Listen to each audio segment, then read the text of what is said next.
Pernahkah kamu mendengar istilah customer acquisition? Bagi orang yang akrab dengan dunia sales dan marketing, tentu saja sudah sangat akrab dengan istilah yang satu ini. Hanya saja bagi yang awam, terutama buat para pengusaha pemula, tentu akan sedikit mengerutkan dahi saat mendengar apa itu customer acquisition.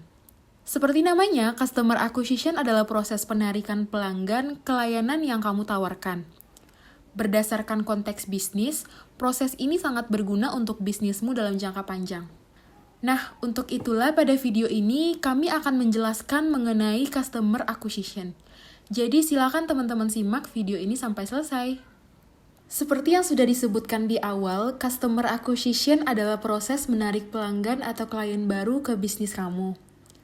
Proses ini terus dikembangkan mengikuti tren dan perubahan yang ada, agar sistem yang dijalankan selalu up to date.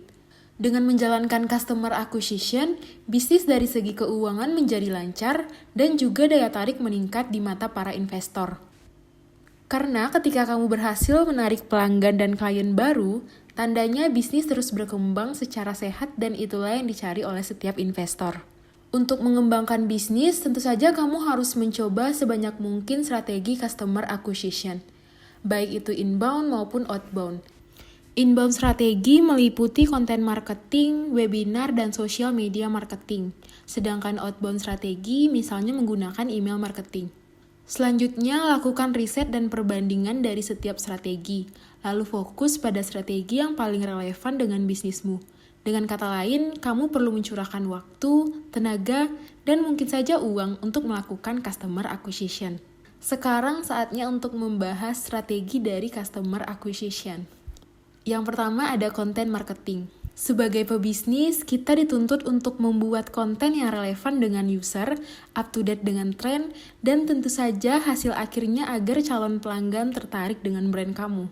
Kalau brand kamu berhasil menarik minat orang, konten-konten tersebut juga dapat mendatangkan traffic yang cukup banyak ke website.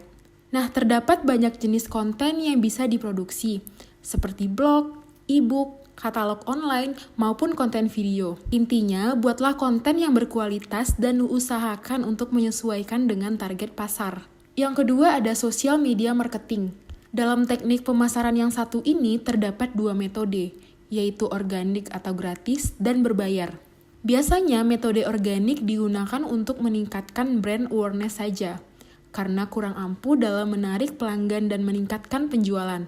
Akan tetapi, selama kamu tahu user seperti apa yang ingin kamu gayet dan image yang ingin diciptakan, maka tak masalah.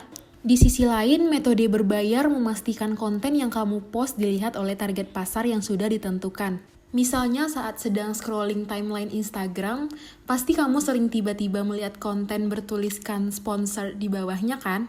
Nah, itu adalah salah satu contoh dari social media marketing. Jadi, baik metode berbayar ataupun gratis, itu sama-sama bisa meningkatkan kemungkinan pengguna media sosial untuk tertarik dengan produk yang ditawarkan oleh bisnismu. Strategi yang ketiga ada search marketing, yaitu berfokus di area search engine seperti Google dan lainnya. Search marketing yang dimaksud di sini ada dua, yaitu Search Engine Optimization atau SEO dan Paid Search Marketing atau PPC. Hal selanjutnya adalah membuat kampanye email marketing. Kamu bisa menggunakannya untuk berhubungan dengan user, mengirimkan email untuk mengingatkan produk yang masih ada di chart, dan juga untuk memberikan informasi promosi.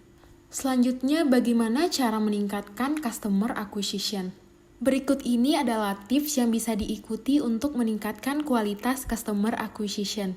Cara yang pertama yaitu dengan memikirkan strategi customer acquisition untuk jangka panjang. Contohnya adalah memperkerjakan tim konten marketing yang berfokus untuk membuat konten SEO. Gunanya untuk mengundang traffic organik. Dengan begitu, strateginya akan lebih efektif baik dari segi waktu maupun biaya yang dikeluarkan. Yang kedua, ketika menjalankan strategi customer acquisition, penting bagimu untuk tetap fleksibel. Pasalnya, perilaku konsumen dan tren yang ada akan selalu berubah-ubah. Meskipun begitu, ketika menjalankan strategi, pastikan untuk terus mengedepankan keinginan pelanggan dengan mempertimbangkan bisnis jangka panjang. Yang ketiga, Arahkan strategi ke target yang tepat. Customer acquisition yang sukses adalah jika pelaksanaannya menargetkan pasar yang tepat. Nah, itulah penjelasan singkat seputar customer acquisition. Semoga dapat dipahami dan terima kasih.